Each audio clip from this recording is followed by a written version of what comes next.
Hi, welcome to the Israel First television program from our studios in Jerusalem, the program that looks at news from Israel, features from Israel. And in the studio today, we've got Rabbi Abe Reichman. Thank you so much for coming in today, Abe. Thank you, Great Mark. to have you with us. Thank you. With a program that looks at news, and in the Jerusalem Post, which I'm just going to have a quick look at, we've got two stories we're going to talk about today. The first one is the first day of class, room to improve. That's there's a picture of the Israeli president and his wife with his school children from the office where he works. And then the other story is Netanyahu vows to give back South Tel Aviv to Israelis. And what's happened is that like school children all across the world, the children are going back in Israel. It says, and the Jerusalem Post reports, as millions of students return to school across the country, the Education Ministry is accelerating efforts to improve education standards for the youth. With over 2 million students beginning school in Israel, the ministry plans to devote additional resources to schools in the periphery to increase the number of students studying 4 or 5 matriculation units in mathematics and English. And there's been a lot of talk about the importance of English because of business and technology and getting Israeli students into different industries. And then the other story we're featuring today is Netanyahu vows to give back South to Israelis. And the story there is that Prime Minister Netanyahu went to Tel Aviv and he said he's pledged to give back the South Tel Aviv Israeli residents to Israeli residents by keeping out illegal infiltrators, as he says, seeking asylum from Sudan and Eritrea, who inhabit the beleaguered neighborhood. Accompanied by Public Security Minister Gilad Erdan and Culture Minister Miri Regev, Netanyahu met with a select group of residents before taking a brief tour of the area. We are here on a mission to give back South Tel Aviv to the Israeli residents, the Prime Minister said. We have a very clear policy. We're dealing with illegal infiltrators and not refugees. That's what he said. Netanyahu continued, what I hear is pain and terrible distress. People are afraid to leave their homes. And so this is a huge issue, and thank you so much for coming into the studio, Abe, and to talk to us. And you're talking to us about Deuteronomy and a fair and just society. And I sincerely think that Deuteronomy has a lot to say even about that, because that fine line of refugees or illegal immigrants, I wish all of us never to be in that situation. But we can imagine where somebody is so stressed in their home country, they're running away, and they got to get across the fence. And they don't have the time to fill out all those forms and get rejected. And for yourself, personally speaking, your parents being, almost in that situation. Immigration waves of post-Holocaust to Israel. Yes, absolutely. And I'm very well aware about how smooth it was for us, how enabling the system was for us, and how challenging it is for Africans. And if we jump ahead to the Deuteronomy, if you take a look at so they're going to have to open their Bibles in Deuteronomy? Oh, they don't have to open, but if they do, they may be surprised. And which chapter are we in? Let's try chapter 23, verse 16. Okay. Yeah. You shall not return or give back or resend a slave to his owner, one who has managed to get to you. He snuck away from his owner. So we're in chapter 23, verse 16. He's run away from his owner. Obviously, his conditions were terrible. Right? He's a slave, and his owner is also probably not a very kind person to him.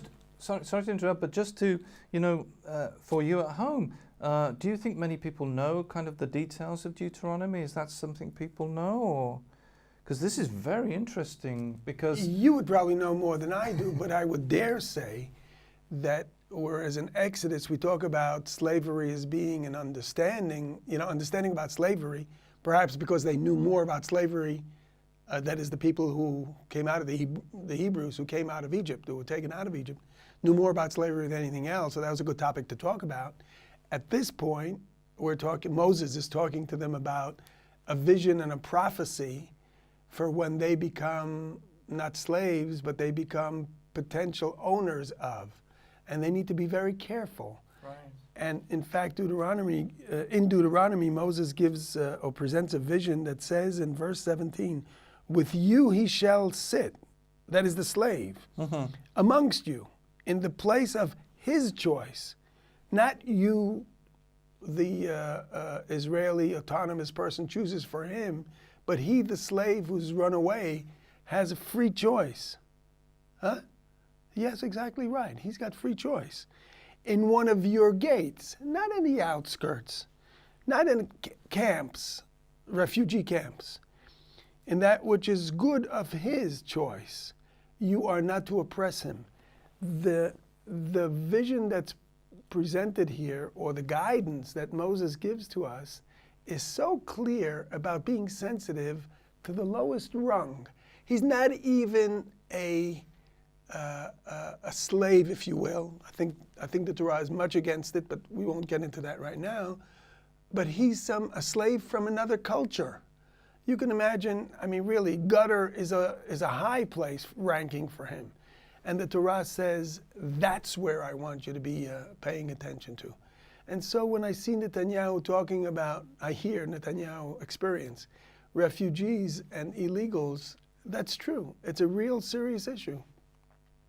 But I think we as Jewish people, we as Hebraic faith people, are challenged to find a channel for them.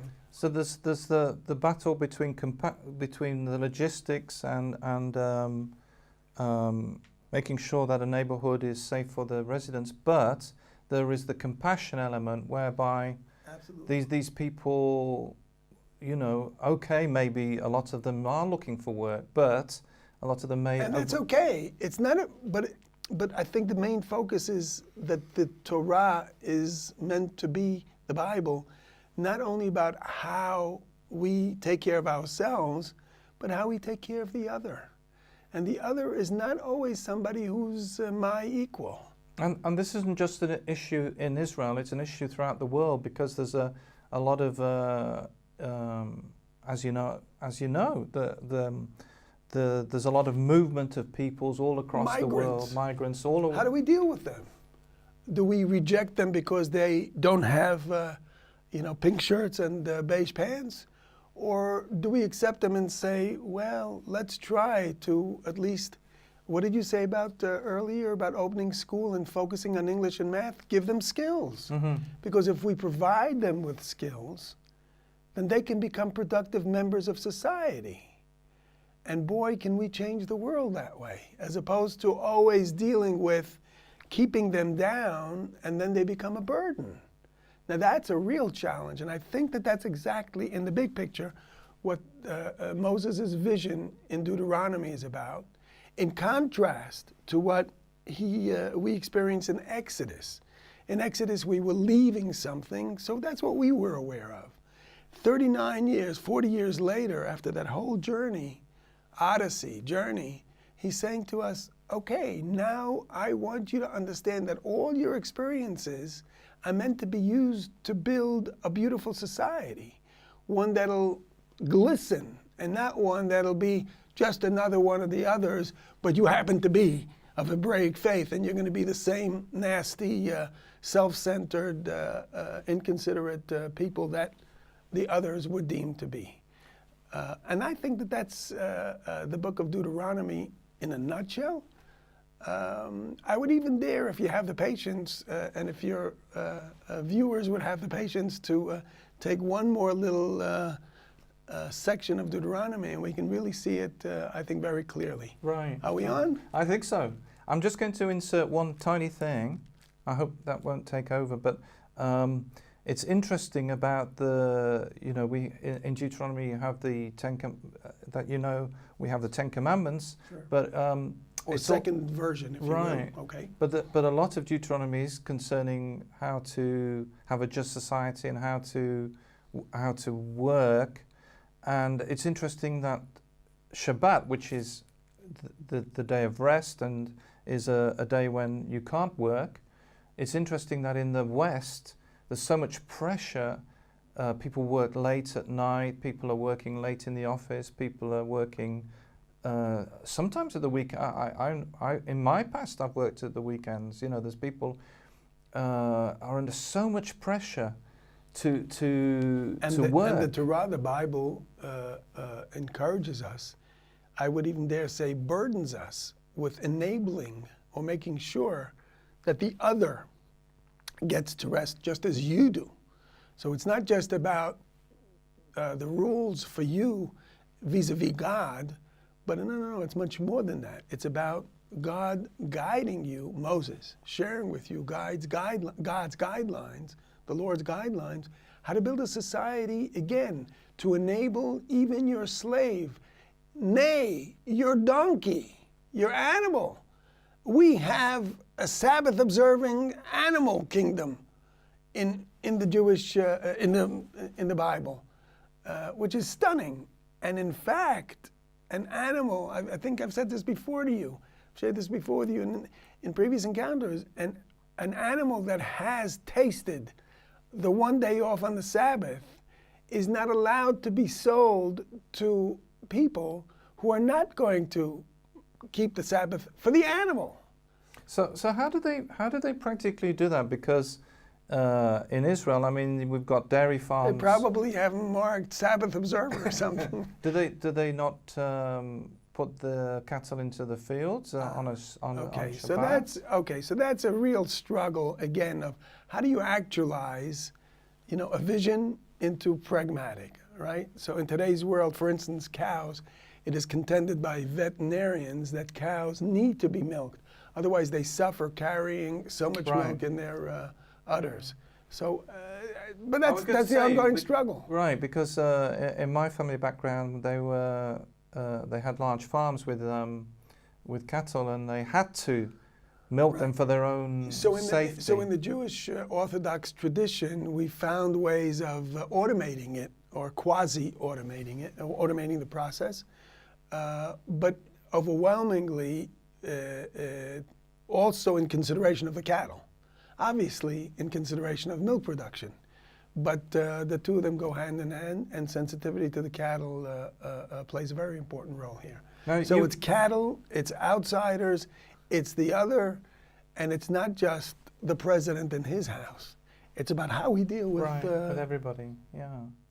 And you had something, you were just about to launch into something? Yes. Deuteronomy. Let's try chapter 22. Chapter 22, verse 1. You shall not see the the ox of your brother or his sheep stressed and ignore them. You need to return them to your brother. And if he's not close to you, or that is, if your brother is not close to you and you don't even know who he is, then you shall take him into your home. I guess you shall take your brother or his animals. Well, that's, I think, a play on words here. And it shall be with you until he asks for it, and then you should return it. And again, it goes on from verses 1 through 4 there about your brother, your brother, your brother. You shall not be able to ignore. Moses says to us very clearly, I mean, God, if you will, the Lord through Moses, I want you to build a society where two things happen. Two key facts, or two key constructs. One, every person you see should be deemed to be your brother, and not a foreigner, and not an enemy. Your brother, and not an illegal immigrant, if you will, but rather a potential brother. And the second thing is, I want you, when you walk the streets, don't ignore anything. You need to observe, because you want to be an autonomous nation, then you can't ignore. You can't ignore anything. You need to observe, you need to absorb, perceive, and then choose, but not to ignore. Because if you ignore, you end up having your society falling apart, and all of a sudden you're sitting in the high temple, you're the priest, all's good, and all around you there is destruction. So do you think that is talking practically speaking about social services and the care for the poor and the widow, that we're talking practically about housing and benefits. Is that what? And all that, and probably then some. Absolutely. Again, if we talk about providing skills, English and math, think about that. We are meant to be, or we're ostensibly, a Jewish society. So who cares about this universal thing called English? And who cares about this universal thing called math? Well, if you're not part of the universe, you're not going to build a society. You're not going to enable that individual to be able to be productive both for income and for your society. So it's not all about the man-God religious realm relationship, but rather it's about society and social mores and consideration of the other. Absolutely. Absolutely. And Deuteronomy. The whole issue with the migrants in southern Tel Aviv is that they're completely off the radar, really, because they come here. There's no paperwork. There's no. Yeah, but one of the more beautiful aspects that are going on in this country at the same time are NGOs, right, who are teaching these migrants English, mm-hmm. who are providing schooling for them. And at this point, I would say, somewhat apologetically, our government has not yet seen it right to allocate resources to that realm, or mm-hmm. fully. It's doing it partially. And there are individuals within society who are garnering, who are recruiting, and providing for the other in a way that's stunningly beautiful.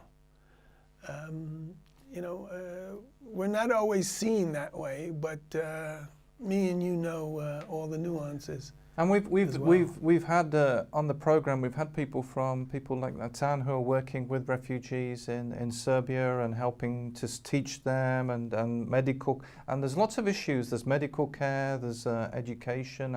As you know, when you live in another country, there's all sorts of things that you need, and it's amazing to see that Israel is helping other nations. Well, that's many times that's more glorious. That's more that grabs the headlines. But in southern Tel Aviv, within the slum neighborhoods, what are we doing there? And I think there's a lot being done, and there's a lot of improvement that can be. The blueprint is there.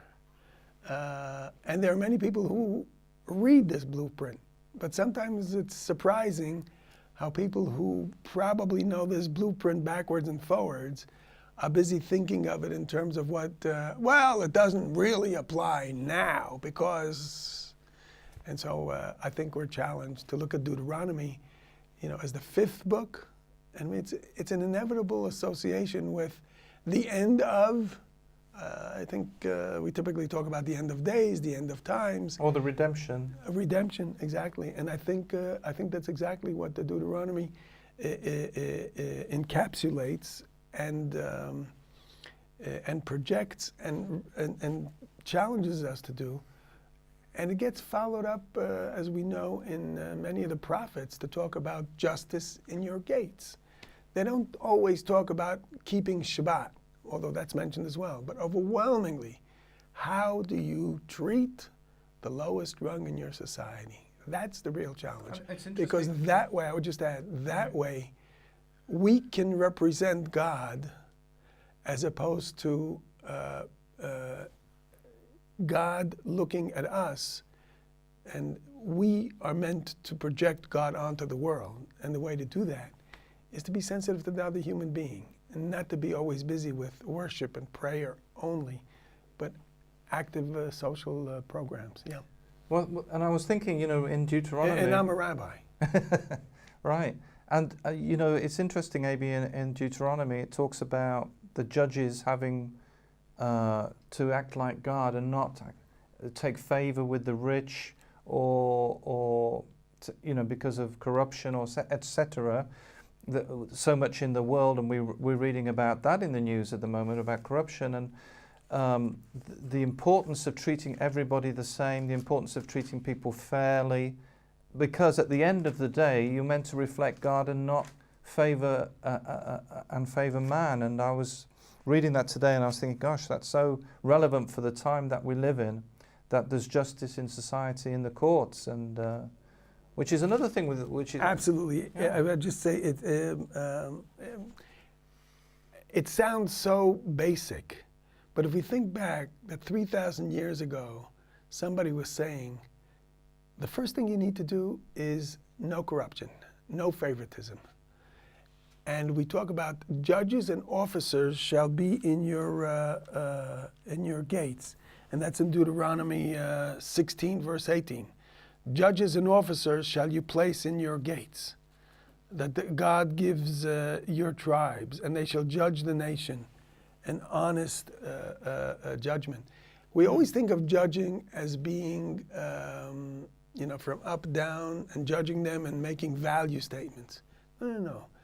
The difference, judging is meant to be guidance, is meant to be actualization of all the laws. It doesn't say officers and judges. That is, first you meet the officer who gives you a report, if you will, or writes a fine, and then you got to show up at the judge's place. No. We want the judges, the ones who are concerned about society, the ones who sit right in the classic in Jerusalem in the what is it called, the hall of the hewn out. In Hebrew, Lishkat HaGazit, one of the halls that were contiguous to the temple. And that's where they sat, because you had the temple, which was meant to be pure and perfect, and then next to it was the practical. But we're not all perfect. So how do we do it? And the Torah, the Bible, asks us, first and foremost, don't have your society be seen through your police officers, but rather through your judicial system. The sensitivity. Sorry. Right. I was watching a short video clip, and it had a judge from the United States. Some of you may have seen this, and there was a poor family who got a fine for something, and he showed so much compassion, but he still upheld the law. He was still doing the right thing, but he showed compassion within the law, to show compassion. Absolutely. And not to dump that onto your police officers, who at the very moment that they're encountering you need to make decisions that they're not meant to make those decisions. And again, if your police officers are the ones who represent your society, we very quickly can fall into being a police state. And what should we say? God forbid that should happen. That's exactly what Moses, God, don't want us to fall into. And that's exactly what Deuteronomy is about. And I saw, looking at Deuteronomy, that there was a police officer. Again, I saw it was a clip, and he'd a film clip, and he'd been called to a robbery, and he learnt that the man who committed the robbery was homeless and wanted to go for an interview, and that's why he was taking some clothes. So what he did was he paid for the man to have some clothes, and the man got the job. Wow. Who had been homeless. And the story is like, but wow. It's so paradigmatic of what we're meant to do, as opposed to, sorry, you broke into this guy's house, you're in jail now for the next year, and then when this biker comes out, no job, no clothes, no nothing. Wow. And he bought him his clothes, and I was thinking this is just like Deuteronomy come to life. High road. Right. The low road. High road. And even the lowest rung, you need to always deal with the high road with everybody concerned. Absolutely. Did I say that once? That's right. Well, thank you so much for coming into the studio, Abe. Always a pleasure. Fantastic to have Rabbi Abe in the studio. And if you audience wants to send us any questions, they can go via Martin or directly via CJCUC. Right, they can go to the website and we're glad to reach deal with you it. there. And if they're visiting, if you come to Jerusalem and are visiting, you can also go to the CJCUC website and see what activities are happening and what things, and maybe you see Rabbi Abe Reichman. Great to have you with us, and we look forward to seeing you next week.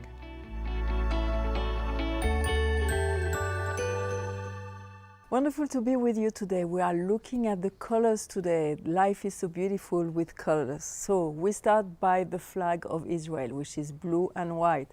So kahol is blue and lavan is white. Another color is red, which is adom, and it's very interesting because in Hebrew we use roots word. So we look at adom, and blood is dam, and adom is red. So you can hear and you can see with the letters they are connected together. So it's interesting, they will always have something in common. So you see blood is red, so dam is adom, red, okay? Now we can look at another color, which is yarok, green, and you can see it's green all around. And you can see vegetable is yerakot. So again, we have the same roots there. And now another color like the sun, shemesh, the sun is shemesh, and yellow is the color of the sun, how we see it in the sky, and it's tzahov, okay? So let us look now at the color, because sometimes it's good to see some colors. This is some Lego. So this is tzahov, you're right. This is yarok, and you have, if you remember, Adam, which is coming from dam, from the blood, is red, Adam. You have Carol, beautiful colors of the sky, Carol, blue, and with the Israeli flag, you put the white, which is Lavan, and after we go with the black, which is Shahor. And we have the primary colors, and we've learned all of that together today, and we'll see you next week. Bye. Thank you so much for joining us today. We hope you enjoyed that study on Deuteronomy. We'd love to receive your emails. Don't forget you can email us at info@israelfirst.org, and we'll try and read your emails out on future programs. Visit the website www.israelfirst.org, and remember, we're the program that looks at the land, the people, and the language.